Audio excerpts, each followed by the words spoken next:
Fidèles au rendez-vous, mesdames et messieurs, clin d'œil, nous sommes là devant vos postes téléviseurs, devant les internautes. Nous vous saluons au nom de notre Seigneur Jésus-Christ. Clin d'œil commence avec 3 thématiques, vous le savez. Et aujourd'hui, c'est dans les profondeurs que nous allons entrer. Notre invité reste le même, M. Jean Kamba Kaboula. Quelqu'un que moi je trouve spécial parce qu'il est expert à une matière dont je voulais qu'il lui-même puisse le dire. Merci. Ok, merci messieurs les journalistes. Je me présente une fois encore. Je suis le président national de l'Union nationale des cadres universitaires congolais pour le développement, ENASPEL, et aussi chef des travaux à l'Université pédagogique nationale, expert en politique de communication et technicien en perspective politique. Pour aller juste au but, je reviens à messieurs les journalistes de pouvoir annoncer ce que je peux commencer avec. Voilà, quand on a une personne de telle envergure, il faut vraiment mieux raisonner, savoir quoi dire, parce que tout ce que nous allons dire va dans les esprits de téléspectateurs et les internautes. Yokasson Télévision est toujours là, il restera. Yokasson de l'UDPS, disons, et tous les chaînes partenaires sur les réseaux sociaux. Clin d'œil commence. Les 3 thématiques sont les mêmes, on ne change pas. Nous commençons aujourd'hui avec le fameux mesure prises par le ministre de la Justice, vous le savez, avec les assainissements de l'église, dossier 50 mètres. Ça continue toujours à faire débat, on va en parler, mais cette fois-ci, on va prendre un autre angle, savoir où on sommes. Nous allons aussi parler de l'identification pour les Congolais. Nous devons avoir notre pièce d'identité. Ça, c'est encore une idée maîtresse, parce qu'il n'y en a jamais eu. Et puis, nous allons chuter par la révision constitutionnelle. Ce sont des clés. Les thématiques d'aujourd'hui. Mais en tout cas, aujourd'hui, j'aimerais savoir où en sommes-nous avec le dossier, disons la mesure prise par le ministre de la Justice, que je salue en passant. Où en sommes-nous en rapport avec l'assainissement des églises, bien sûr? Ok, c'est bien parti, messieurs les journalistes. Par rapport à la mesure prise par son Excellence, Monsieur le ministre de la Justice et Garde des Sceaux, concernant l'assainissement des associations et confessions religieuses, tenant compte de cette décision qui fixe la distance de 500 mètres d'une église à l'autre, nous avons proposé des pistes de solutions pour que les ministres de la justice puisse se ressaisir afin de revoir sa décision. Mais hélas, nous constatons que jusque-là, il n'a pas réagi. Mais à ce stade, nous lui accordons encore une semaine et après ce délai que nous lui accordons pour qu'il puisse revenir à sa décision, s'il ne parvient pas à réagir ou à revoir sa décision, nous allons passer à une autre étape. Sera lesquelles? C'est-à-dire ensemble, nous fidèles, moi fidèle, ensemble avec nos représentants légaux, on fera en sorte de déposer une action en justice au Conseil d'État pour attaquer cette décision. Mais au moment où nous allons déposer cette action en justice, il doit aussi savoir, parce que l'Église n'a pas seulement les fidèles à Kinshasa. L'Église a les fidèles partout, en province, dans les territoires, au niveau des groupements, au niveau des villages, et on fera en sorte pour sensibiliser ou mobiliser les fidèles afin de soutenir cette action qu'on va mener en justice. Et aussi, parce que c'est une fonction, la fonction du ministre est une fonction publique. Nous demandons au ministre nous suggérons au ministre pour qu'on n'en arrive pas là. Il doit vraiment se ressaisir de revoir sa décision. Parce que cette mesure n'épargne aucune plateforme, que ce soit l'Église catholique, l'Église du Christ au Congo, l'Église de Réveil. Toutes les églises sont concernées et frappées par la dite mesure. Voilà pourquoi lui-même, ministre, il fait partie des fidèles d'une église quelque part. Il doit aussi se ressaisir pour que sa confession religieuse où il fait partie, où il est membre, que ça ne puisse pas tomber de la mesure prise par lui-même. Vous ne voulez pas attendre le moratoire de combien? Il y a un temps qui est prévu pour que ça puisse être mis en application. Bon, quant à nous, le moratoire, là, ça ne nous dit pas tellement grand-chose. Parce que ce qui nous intéresse, c'est que la décision produit. Les effets que cette décision va produire. Bon, il peut dire 3 mois, comme il a dit là, mais dans les 3 mois, est-ce que ce sera fait? Alors nous sommes intéressés par rapport aux effets que cette décision va produire au sein de la population congolaise. Alors, pour revenir à l'idée, nous demandons toujours au ministre de la Justice et garde des Sceaux vraiment de tenir compte de ce que cette mesure pourra produire dans l'avenir. Il n'est pas bon, monsieur le ministre, suite à cette mesure, de créer les conflits dans les jours à venir entre les églises et l'État congolais. Parce qu'il y a certaines églises, comme on l'a toujours dit, qui sont propriétaires, qui ont des propriétés, ils ont leur bâtisse. Et quand ils vont se retrouver dans les filets par rapport à la dite mesure, quel sera leur sort? Il est encore temps que vous puissiez revoir votre décision par rapport à la distance de 500 mètres évoquée ou fixée dans cette mesure. Ici, je vous dis que cette décision ne concerne pas, contrairement à ce que vous venez de dire, ne concerne pas, je peux appeler grande secte. Si je prends l'exemple des églises kimbangus, catholiques, protestantes, musulmanes, ils ne sont pas concernés par ça. Tout a été planifié bien avant. Ils sont dans plus de 500 mètres, plus même. Bon, moi, en tant qu'expert, je dirais ceci. Bon, pardon, ce n'est pas une mesure prise pour les églises de réveil. Bon, je dirais... les petites églises, si je peux les appeler ainsi. Bon, j'ai dit carrément non.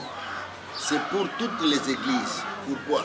Parce que quelles que soient ces confessions religieuses dont vous faites allusion, prenons l'exemple de l'église catholique, SCC, Kimbangus et consorts, tous ils ont ce qu'on appelle la personnalité juridique.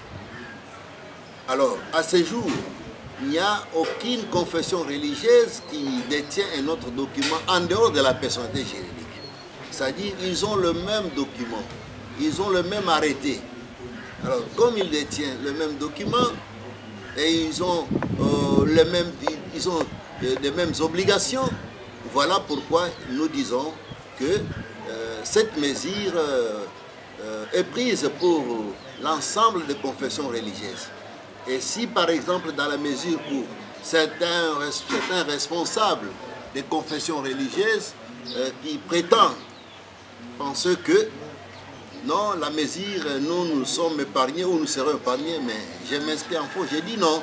C'est-à-dire, je lance toujours l'appel, une fois encore, aux responsables des confessions religieuses, les responsables des plateformes, les 8 plateformes qui existent présentement chez nous en République du Congo, vraiment de mettre accent et de s'impliquer aussi pour que cette mesure soit vraiment revue par le ministre de la Justice, afin que les confessions religieuses puissent bien vaquer à ces occupations.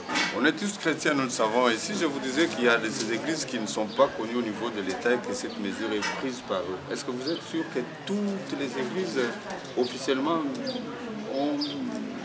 sont connues par l'État? Bon, peut-être c'est pour cela. Là, dans ces cas-là... Là, on met un peu 500 mètres à côté. Là, ça n'a rien à voir avec les 500 mètres. Parce que par rapport aux églises qui ne sont pas connues, c'est une question que le ministère de la Justice et Garde des Sceaux, dans ses attributions, il a droit et pleinement droit d'initier des enquêtes. Ça continue à naître comme des champignons. Même hier, j'ai vu encore 2 ou 3 dans mon quartier. Je me suis posé la question, est-ce que ils sont allés? Bon, vous avez compris ce que j'ai dit. Mais vous savez, messieurs les journalistes, j'aimerais un peu éclairer la lenteur de nos téléspectateurs qui nous suivent à ce moment-ci.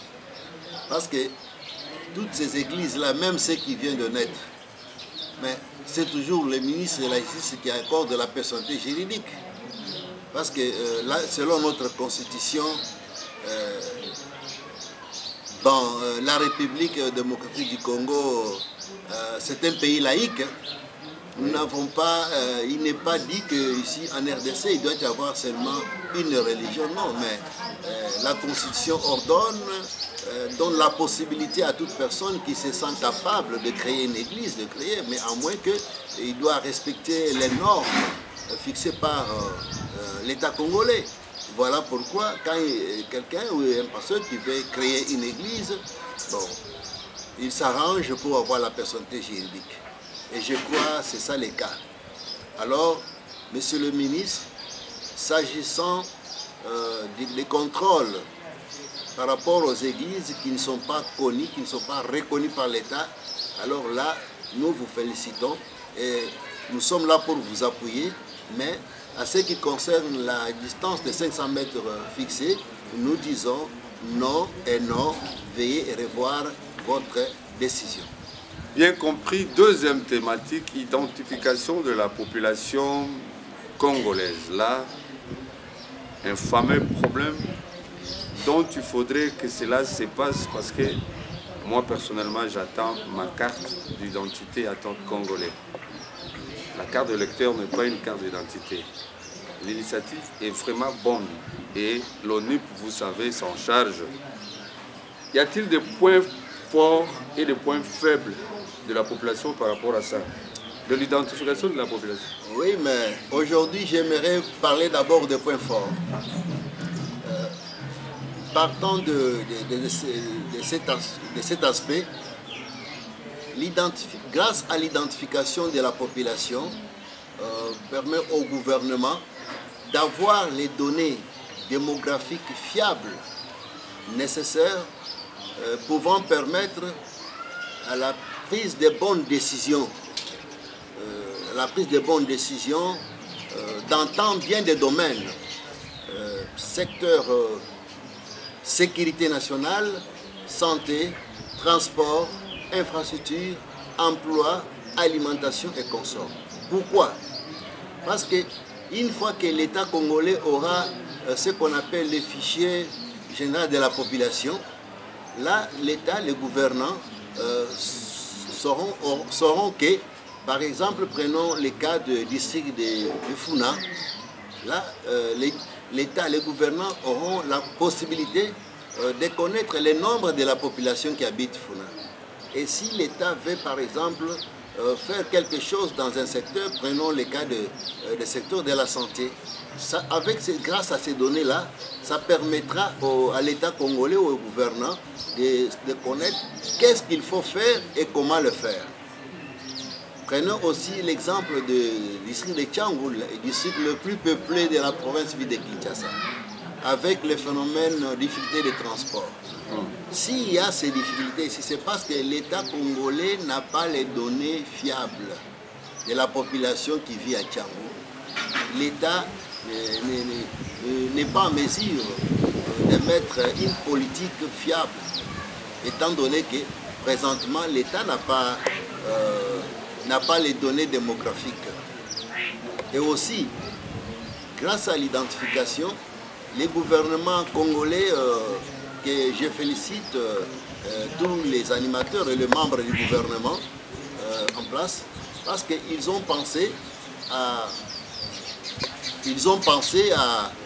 se conformer aux instruments juridiques je vais donner l'exemple. Il y a la déclaration universelle des droits de l'homme de 1948 à son article 6 qui préconise chacun a les droits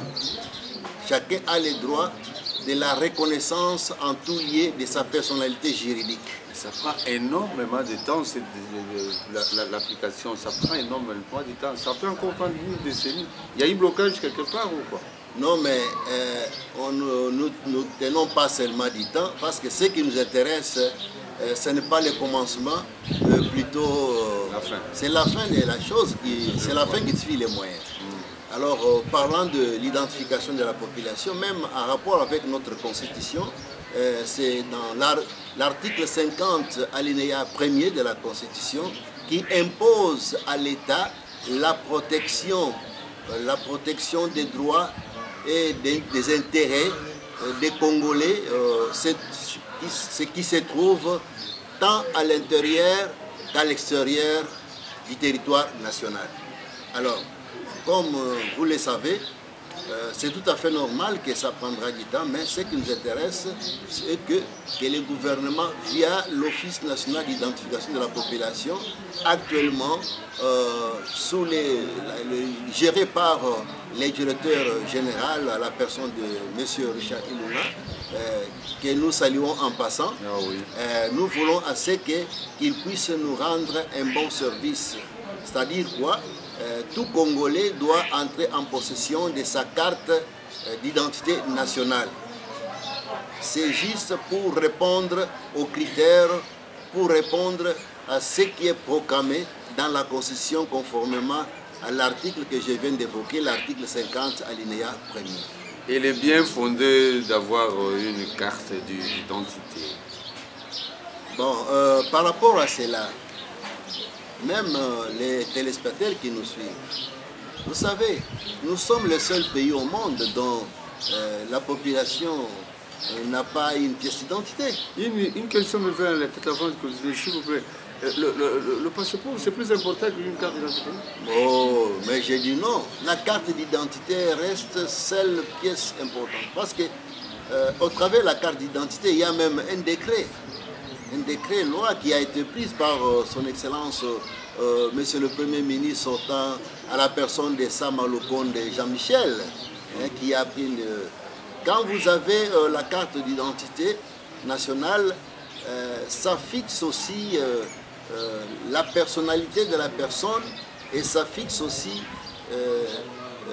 votre identité aussi. Cette carte sera biométrique? Bon, ce que nous avons appris, nous avons suivi que ça sera biométrique parce que moi je ne peux pas tellement confirmer parce que présentement je ne suis pas en possession de ma carte. Ça c'est une question qu'il faut poser au DG. Oui, mais selon, parce que nous avons tant évolué aussi, nous avons participé à certaines activités organisées par les DG en question de l'ONIP. Ils nous avaient tout dit que la carte sera biométrique et ça sera sécurisé. Et nous croyons parce que même quand nous avons vu lors de la délivrance de la carte, quand on a délivré la carte au premier citoyen de la République démocratique du Congo, M. le Président Félix Antoine Tshilombo, bon, il a dit, on a présenté tous les données que la carte était biométrique et sécurisée. C'est ça. Voilà, et nous continuons vraiment, vous en tant que qualité technicien de perspective politique, la lecture de la phase pilote de l'identification à Kinshasa par l'ONIP. Là, je pose la question à un technicien. Ok. La phase pilote de l'identification de la population tirée ou fixée à Kinshasa, mais c'est une bonne chose parce que quand on monte un projet, il y a ce qu'on appelle, on fait l'étude de faisabilité. Quand on fait l'étude de faisabilité, on doit s'assurer à ce que vous avez fait pour qu'on puisse dire le projet est bien fait. Alors, étant donné que ça fait plus de 4 décennies, vous le savez bien, le dernier recensement ou l'identification de la population a eu lieu dans notre pays, ça fait plus de 40 ans. Aujourd'hui, l'ONIP s'est lancé, s'est fixé d'identifier la population par rapport aux missions lui confiées de par sa création, il devrait toujours faire ce qu'il a fait, c'est-à-dire proclamer d'abord la phase pilote. La phase pilote, on dit ça autrement, la phase d'essai. La phase d'essai. Alors c'est Kinshasa, la ville-province de Kinshasa, qui est tirée comme échantillon pour essayer, en rapport avec les projets d'identification de la population et en raison de délivrance de la carte d'identité nationale. Vraiment, ils ont bien tiré les choses parce que Kinshasa aussi, comme vous le savez bien, c'est la ville, c'est le miroir de la République démocratique du Congo. Exactement, les essais, il faut qu'il y ait essais. Avant toute chose, on essaie toujours. Oui, oui, évidemment. S'il faudrait encore, avant de changer de thématique, une toute dernière question que j'aimerais que vous puissiez éclairer la lanterne de téléspectateurs sur ces fameux dossiers. Est-ce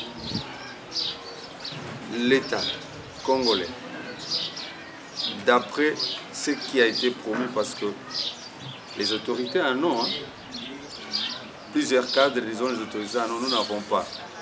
Est-ce qu'ils l'ont fait pour eux et pas pour nous, la population? Ou alors, l'État n'est pas en mesure de produire la carte d'identité pour les Congolais parce que c'est d'après plusieurs décennies. Il y a les moyens mis à la disposition de l'ONIP pour faire l'identification de toute la population congolaise. Voilà. Bon, messieurs les journalistes, je vais d'abord commencer par les derniers mots de votre préoccupation. Vous venez de parler des moyens. Bon, concernant les moyens, bon, tout est là, je n'ai pas une connaissance parfaite là-dessus, mais ce que je pourrais proposer ou suggérer à l'État congolais est de soutenir l'ONIP pendant ce processus pour que les choses aillent mieux. Parce que maintenant là, vous savez, comme ce n'est pas un secret des professionnels, parce qu'il y a la fameuse publication divulgation des informations par l'IGF concernant la société ou la firme qui devrait cheminer avec l'ONIP dans ces processus. Et que l'IGF a conclu que cette société-là n'avait pas de capacités ou de moyens financiers. Alors, vu cela, c'est une expérience que l'État congolais doit vraiment se servir de cette expérience. Alors, ça sera mieux au gouvernement, vraiment, de mettre les moyens conséquents à l'ONIP pour que cette opération d'identification aille de l'avant. Parce que le premier bénéficiaire du travail de l'ONIP, c'est le gouvernement de la République. Comment le gouvernement de la République pourra mettre en place sa politique publique, alors sans avoir les données fiables démographiques de la population? Étant donné que le gouvernement c'est le premier bénéficiaire, alors il serait mieux que ce gouvernement-là puisse vraiment mettre des moyens conséquents à l'ONIP pour que ces projets-ci vaillent en avant. Quoique la population, nous sommes deuxième bénéficiaire. Parce qu'avant tout, quand vous allez pendant l'opération d'identification, on enregistre les données. Et après l'enregistrement, c'est après 14 jours qu'on va délivrer la carte d'identité nationale à l'individu identifié. Alors, qui bénéficie en premier lieu, c'est le gouvernement parce qu'il bénéficie d'abord les données de l'individu, les données de la personne. Et par après, il délivre la carte d'identité à la personne identifiée. Ouais. Si ma mémoire est bonne, je ne suis pas mineur, je suis majeur, père. Jadis, il y a une firme sud-africaine venue proposer au gouvernement de fabriquer des cartes d'identité pour les Congolais. Mais apparemment, il y avait un problème, vous savez, c'est une mentalité purement congolaise, le problème de pourcentage. Vous avez parlé d'une firme qui n'a pas, bon, si on dit n'a pas de qualité, on ne sait pas. Et par rapport à ça, qu'est-ce que vous pouvez dire aux dirigeants par rapport à la firme qui traitera ces dossiers? Ce n'est pas encore choisi, non? Bon, mais c'est les journalistes, en notre qualité ou en ma qualité, des techniciens, perspective politique. Ou alors il y aura le choix, comment on appelle ça? Il y aura marché d'offres. Marché d'offres, il y aura marché d'offres. Bon, moi, je ne suis pas là. Ce qui m'intéresse, moi, c'est toujours de revenir sur ce que je viens de dire. Ok. Je demande toujours au gouvernement, parce que le gouvernement a des moyens, de prendre en charge les processus d'identification de la population. Parce que, étant donné que c'est le gouvernement qui a lancé les projets, pourquoi seulement attendre à des firmes extérieures aussi longtemps que ça, c'est une question qui couvre aussi, qui fait partie de la souveraineté citoyenne.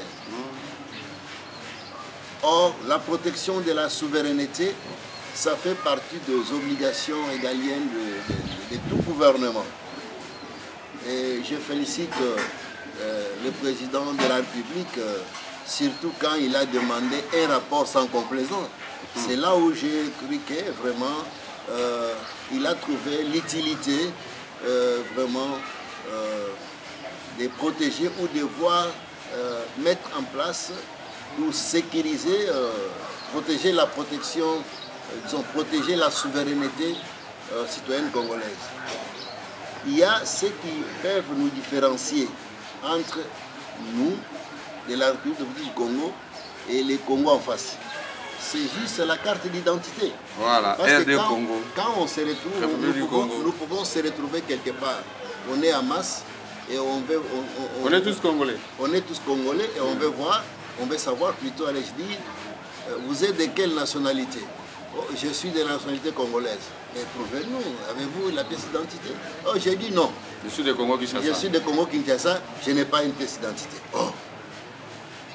Mais il y a d'autres personnes, quand on intéresse, vous êtes de quelle nationalité? Je suis de la nationalité Cameroun. De la nationalité camerounaise. Ah oui, je suis camerounais. Et il présente sa pièce d'identité. Je suis de Congo en face. Alors, pour éviter, ne pas tomber dans cet aspect des choses, voilà pourquoi, lors de l'investiture pendant le premier mandat du président de la République, le 19 janvier le 24 janvier, allais-je dire, 2019, les chefs de l'État avaient bien pensé pour lancer ces projets. Et aujourd'hui, ce qu'il fait, ce qu'il vient de faire, pour soutenir aussi l'identification, c'est toujours dans les bons. Alors, vraiment, le gouvernement a tout intérêt vraiment de s'accaparer de financement, de tout faire pour que l'identification aille de l'avant. Troisième thématique pour boucler, c'est encore un dossier qu'il faut tenir à l'œil parce que l'avenir d'un pays en dépend. Il s'agit de la révision constitutionnelle, ce fameux livre que moi j'appelle la Bible du pays, qui doit être révisé d'après une certaine proposition. Alors là, je n'ai pas trop de questions à poser, juste vous dire que il y a des articles jugés notifs pour cette révision. Oui, mais évidemment, nocif, vous voulez dire? Oui, évidemment, mais c'est les journalistes. En tant que chercheur, après la lecture plutôt minutieuse de notre Constitution, nous avons trouvé qu'il y a certains articles nocifs que nous devons vraiment réviser, qui ne va pas à l'intérêt du peuple congolais. En tout cas, là, je m'étais. Je vais donner l'exemple. Il y a nous comptons réviser l'article 9, il y a l'article 10, il y a l'article 51, il y a aussi l'article 70, il y a l'article 78, il y a l'article 91, il y a l'article 102, 104, 105, il y a l'article 198, il y a aussi l'article 217. C'est-à-dire qu'il y a un tas d'articles que nous allons vraiment... Prochainement, on va entrer dans le détail de ces articles. Il faut une émission entière, vous le savez. Hein? Oui, oui, ça sera une très bonne chose parce que, vous savez, nous ne voulons pas faire des choses comme ça a été en 2005.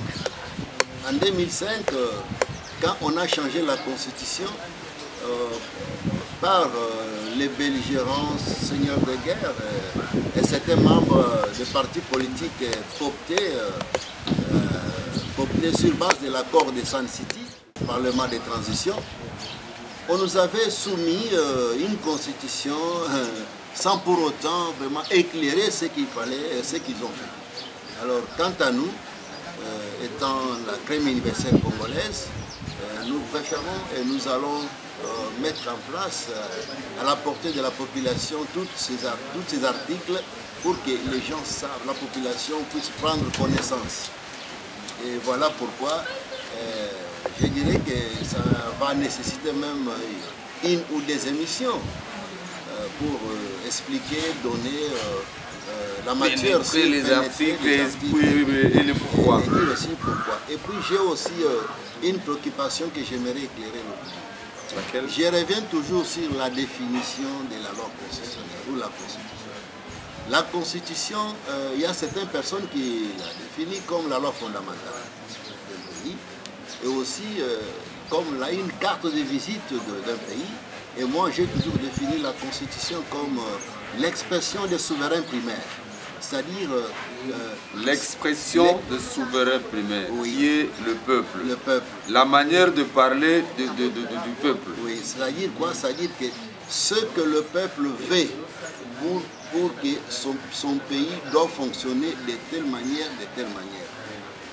Et partant de cet aspect-là, c'est pour cela que je dis toujours à la population que dans la Constitution, il n'y a pas une disposition interdite aux souverains primaires de ne pas modifier. Parce que c'est la Constitution elle-même, c'est l'expression des souverains primaires. Réfléchissons. Mais les souverains primaires ne participent pas à la rédaction de la Constitution. Bon. Comment c'est son expression? Okay. Quand nous disons que c'est l'expression des souverains primaires, parce que quand on va de rédiger la Constitution, il y a les souverains primaires accordent son mandat. Voilà.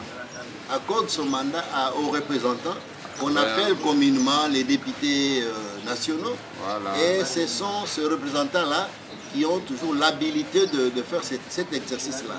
Mais comme, par exemple, les cas échéants, parlant de la Constitution qui a été émise, l'actuelle Constitution est mise pendant la transition.